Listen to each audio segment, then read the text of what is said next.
aggregation site quite regularly. And in the mornings following nights of spawning, we see lots of Nassau grouper that are very chewed up. So they've got bitten by sharks. The sharks didn't manage to eat them all, but they've taken a big chunk out of them. So predation is a big one. And besides that, things like disease and simply old age can get a grouper just like they can get us. It looks like we're seeing another grouper there, which I believe is a tiger grouper. Is that correct, Bradley? I believe so, yes, it is a tiger grouper. All right, so it looks like we have a couple more questions from CIS. The question is, how big are the spawning groupers and how small are the babies? Go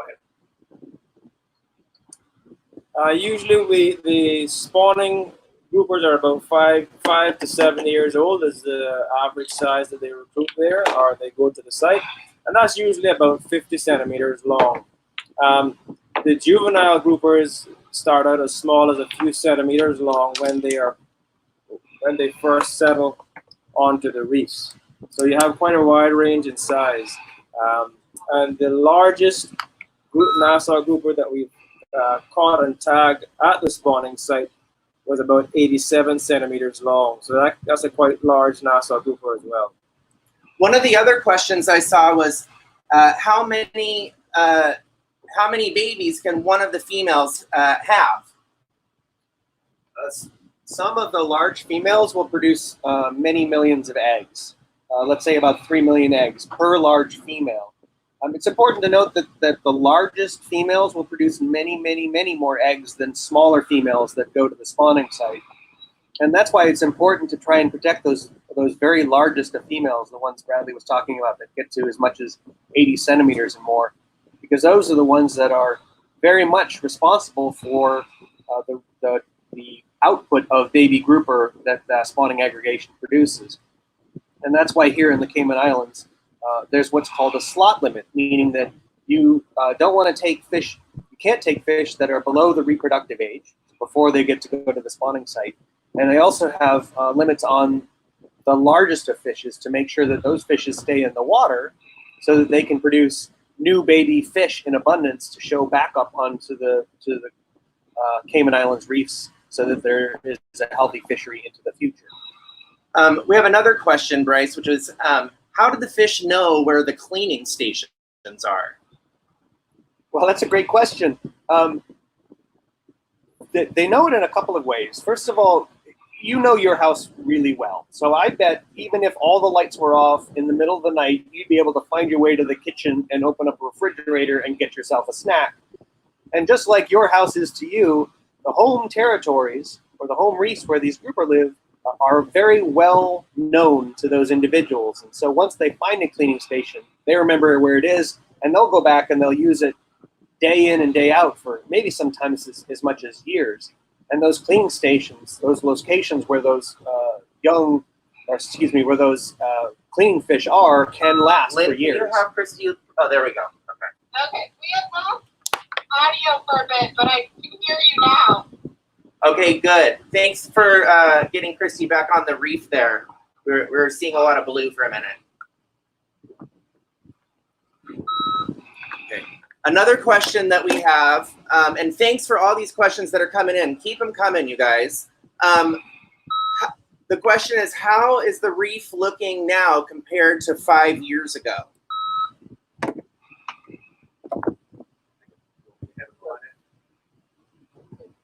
Over the course of about... On Bloody Bay?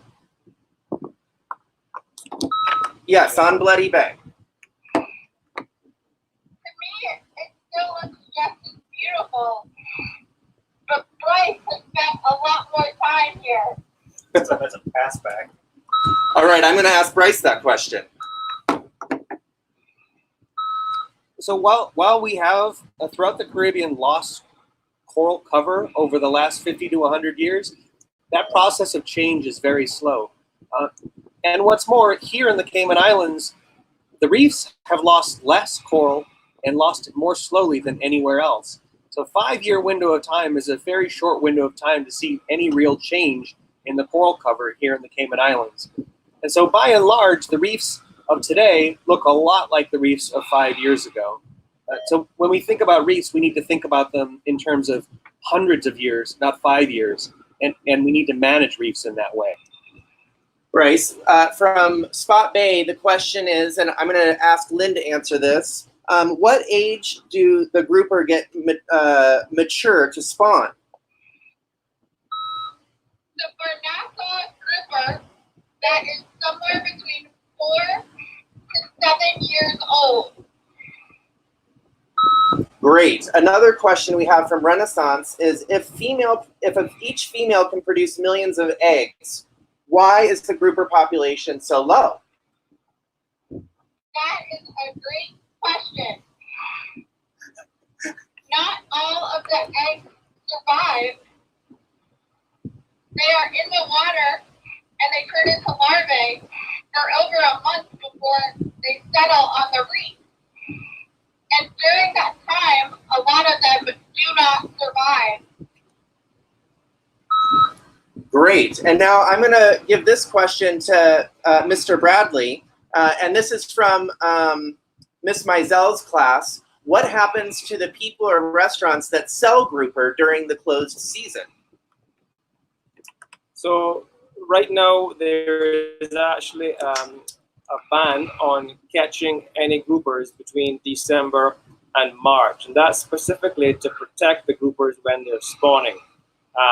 So it is illegal to catch and keep and have any groupers in your possession. So those, it's possible that some fish are actually imported from overseas.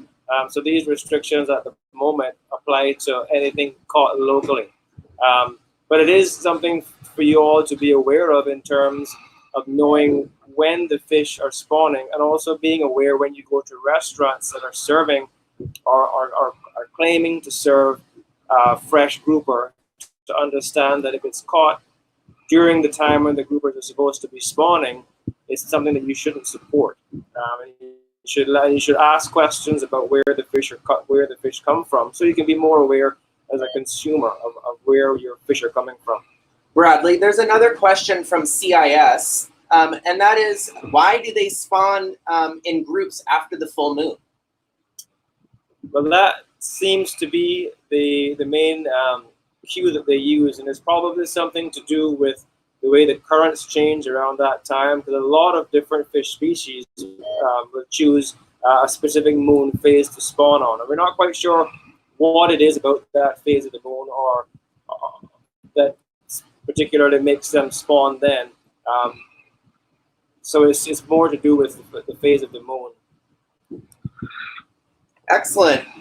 Lynn, we have another question, which is, how much do grouper eat every day? Oh. That's a great question, and I don't know the exact answer, but I would imagine they are similar to other groupers in that they aren't exactly like humans, and they don't necessarily eat the same each day. Great. Let's see what Brice has to say about that question as well. Yeah, so some of the fish that you guys are seeing, and Christy's pointing out, and maybe if Lynn can get her to point out again, a squirrel fish, that's a great example of what to a Nassau grouper would be an especially delicious treat. And mostly Nassau grouper are piscivores, and that means that they mostly eat fish, although they are omnivorous as well, which means that they don't just eat fish, they'll eat other things if they can get their mouths around it. Things like crabs and crustaceans and young lobster. But mostly they eat fish, and so on a course of a given day, a large Nassau grouper might eat as many as 3 or 4 of those reasonably large squirrel fish that Christy was pointing out. And I bet they'll be able to find another squirrel fish here to point to. Sorry, we found a crab first. What did you see? A crab. What kind of a crab? I can't see it from where I am right now. That looks like that's a sheep crab, Lynn. That's a big one.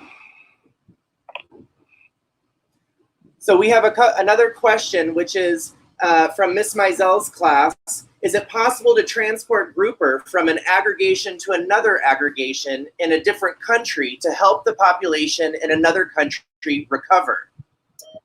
Great question. Interesting question. Very good. Yes. What we believe is that the groupers actually learn from other groupers where to go. Lynn, can you have her there? That's better. So for these groupers to end up at this particular spawning site on the west end, they have to be shown and taught that from other larger groupers that already know where it is. So we believe that it's learned behavior and it's something that's taught between groupers. So taking fish from one island to the other might not necessarily mean that they're going to be able to find an aggregation of spawning of other fish and successfully be able to reap.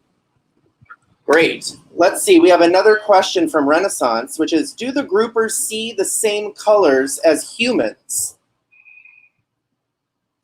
Lynn, do you know the answer to that question? I do not. I'm going to pass it over to Dr. Semmens and see what he says. I believe Nassau groupers see color. I'm not sure whether or not they see color in the same way that we do, but they do see color on the reef.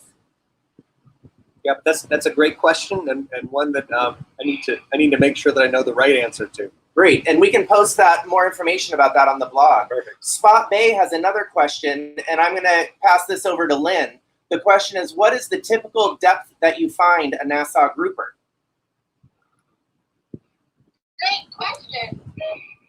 It actually depends on the age of the grouper. So could you explain that a little bit more? So Nassau grouper move deeper as they get older. What is that we're looking at right in front of us there, Lynn? Oh, we just went away from it.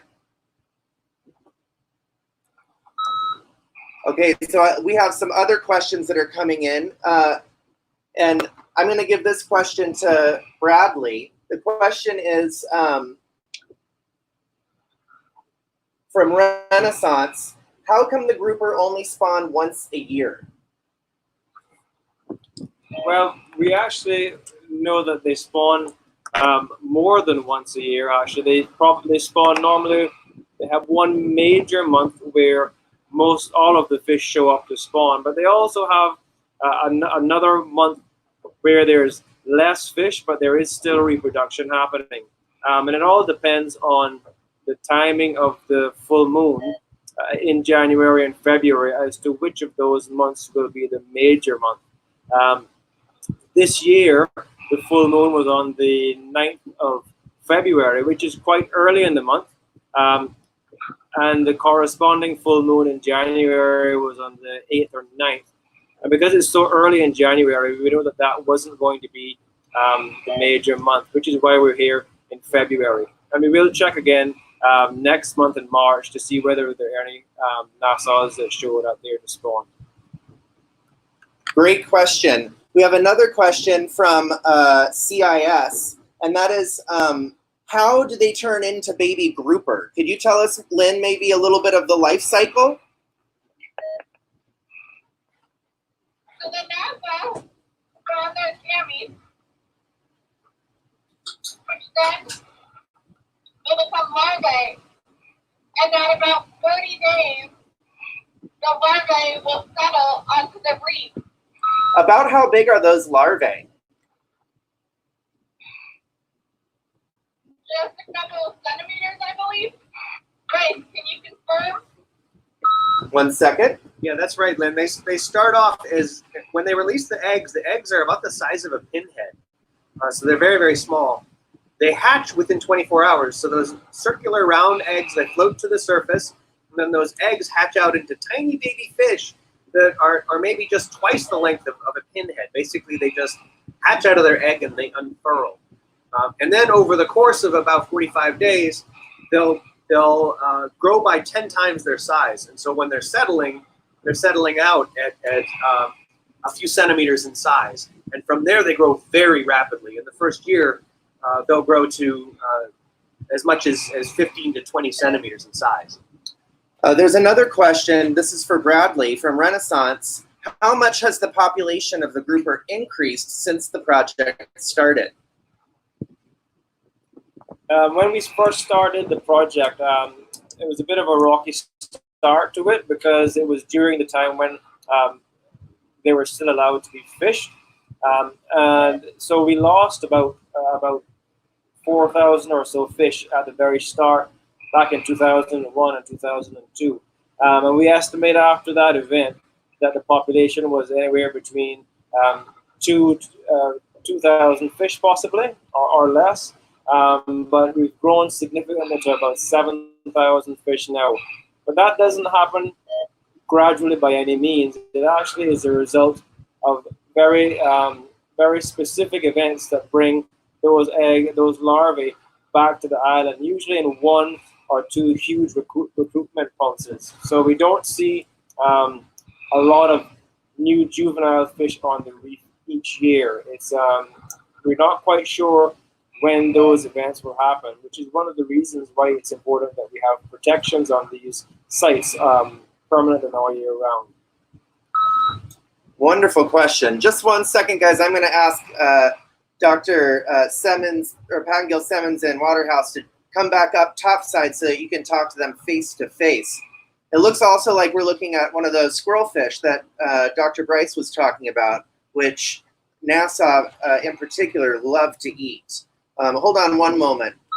Lynn, do you think you guys are ready to come back up and maybe field some questions topside? Yeah, that sounds great. All right, we'll see you up here in a minute. I'm going to switch back to my camera. Great. All right, hold on, guys. 1 second while I switch cameras.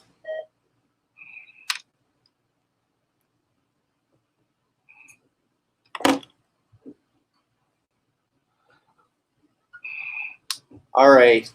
Can you guys give me a thumbs up if you can hear me okay? Yeah? Okay, awesome. I'm going to bring a few of you onto the screen right now. That looks like we have Cayman Prep there, CIS, and I'm going to get Spot Bay on. Can you guys see yourselves up there on the side of the screen okay? Thanks so much for all of your awesome questions. We're gonna keep asking them, and you can actually, if one of you, we could start with Spot Bay. If Spot Bay has a question, one of you could unmute your mic and come on up to the screen and ask your question.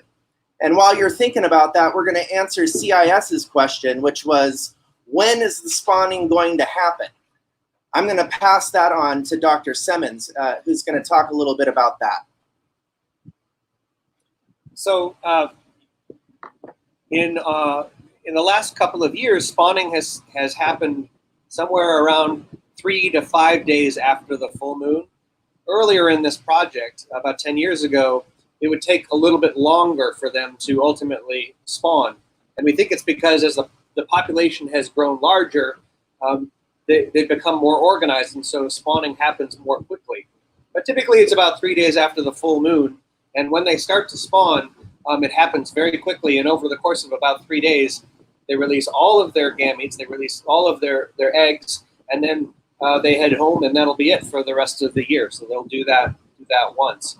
So they put all of their energy into that one reproductive window of time, and the rest of the year they spend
All right, can you guys see me now? I'm so sorry about that. We used up all of our data, so we had to hop onto another person's phone. But thank you for hanging in there with us.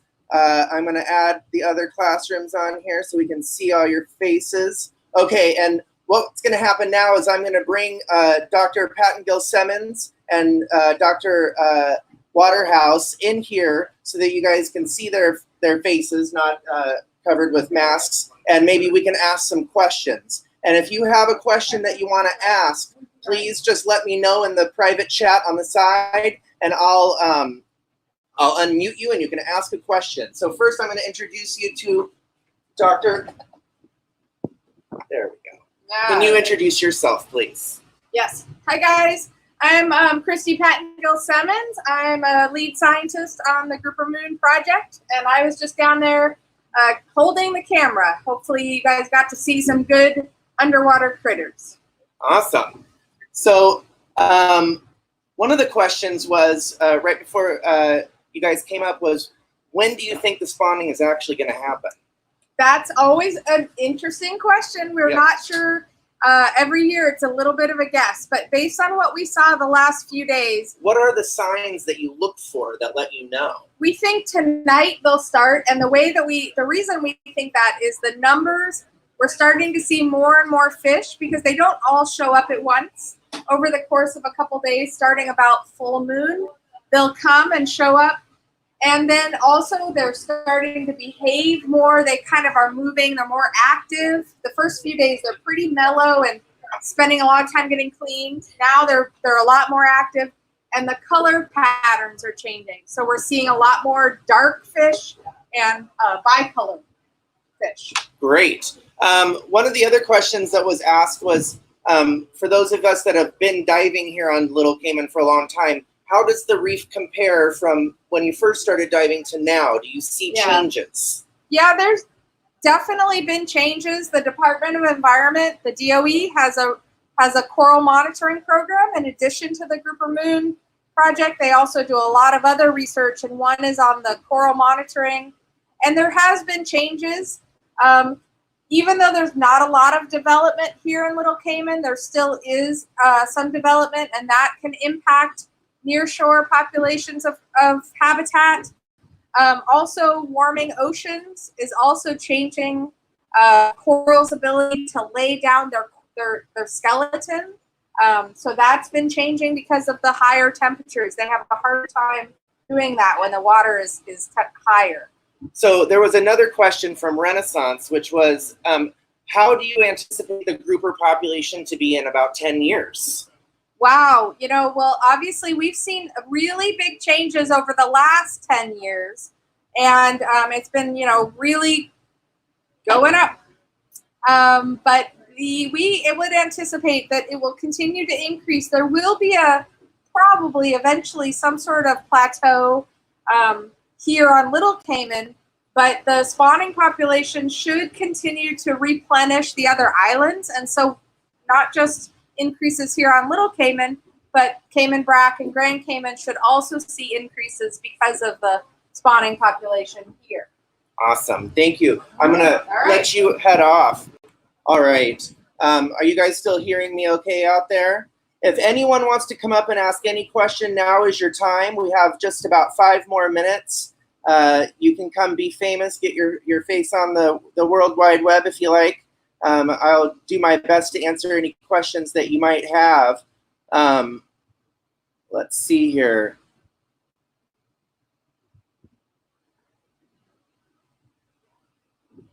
All right, well, it doesn't look like we have any questions right now.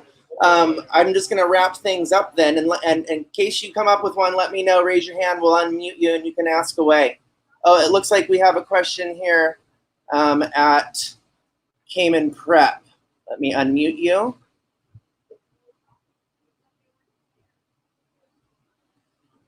You're going to have to unmute your own camera. Cayman Prep. Oh, there we go. You're unmuted now.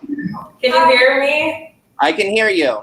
Okay, so recently in class, in our marine class, we've been learning about the differences between pumped and ram ventilation how because grouper are slower, less active fish, they mainly use pumped, and say a fish like tuna would use ram. So when grouper have to use a quick spurt of energy, like in order to like catch another, like catch prey or something, how do they cope with that if they mainly use pumped? Do they just use like respiration, like energy from respiration, or aerobic respiration? Can you ask that question one more time? We couldn't hear you over the bell. Okay, so when a grouper needs to use a quick spurt of energy, like to catch prey, how do they cope with that? Do they use aerobic respiration, or Do they switch to round? or do they switch to round? I'm going to have Brice come over and maybe talk to that question. Okay. So Nassau grouper are not like tuna. They don't have that core of red muscle cells that's good for anaerobic respiration, where they can sustain high speed or high energy outputs. They're more ambush predators, which means they typically won't swim fast or far to catch their prey. They will typically corner prey and capture it in a hole, and then they do what's called gape and suck, where they open their mouth very quickly, and that process of expanding their mouth quickly sucks in the water and anything in that water into their mouths.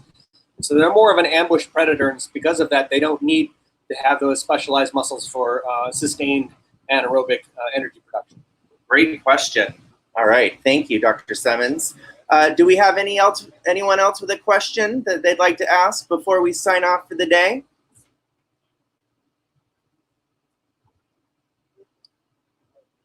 Does it look like CIS? Did you guys have a question there?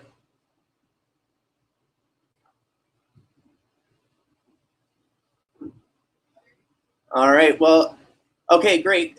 Cayman Prep High School, did you guys have another question?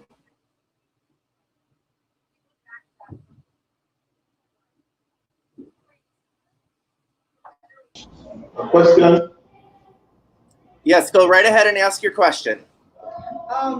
Do groupers have a routine? Like a Can you morning? say that a little bit louder? Do groupers have a morning routine or just a Like, do the grouper have a morning routine is the question. I'm going to pass that over to Dr. Brice, who spent a lot of time looking at Nassau. I love that question. It's such a great question. And it is something that we didn't know for a long time. But we use these acoustic tags, or these tags that make this very unique chirp that we can identify a specific tag. And we implanted them, small tags, in the bellies of these fishes, so we can track not only where they are, but their movement, how fast they're moving. And over the course of 3 years and collecting all of this data, it turns out that in the morning, first thing when the sun comes up, and last thing at day, right at dusk when it's getting dark, that's when they move the most. And in the middle of the day and in the middle of the night, they're not moving much at all. And so almost assuredly, they have a morning routine that's making them move around. So they're going and checking out their favorite cleaning station. They're going to their squirrel fish cafe and enjoying a snack first thing in the morning. And then they take a break midday, take a siesta, and then they maybe do the same thing at night. So yeah, they very much have a daily routine. That's a great question. Wonderful. We have time for one more question. If someone's got one, now is your chance. And you can go ahead and unmute your own mic and go up and ask that question. All right. Well, I think that that's going to be it for today. It's been so awesome. Oh, did we have someone that wanted to ask a question? Yeah. Yes.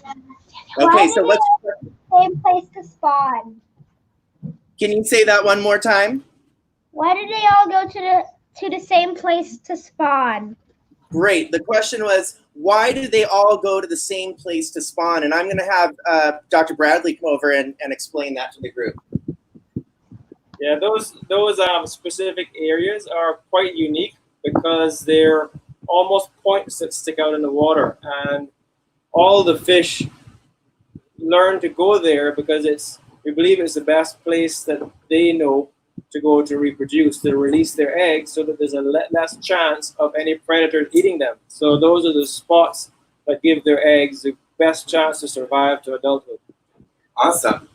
And what's really amazing to me, you guys, is that somehow they know where to go to that same place where they were born 6 or 7 years ago. And I find that incredible. And I'm personally, from being from Washington in the U.S., we have a fish, salmon. And those salmon do something similar. Well, they will go back to their home stream after living in the ocean for 7 years or so. And somehow they know the exact place where they were born, and they go back there as well. So that's a great question. And that's all the time that we're going to have for today. You guys were so awesome. Thank you so much for joining us. And please tune in tomorrow for our final live feed. Thanks you all so much. You rock. Grouper Moon. Woo-woo!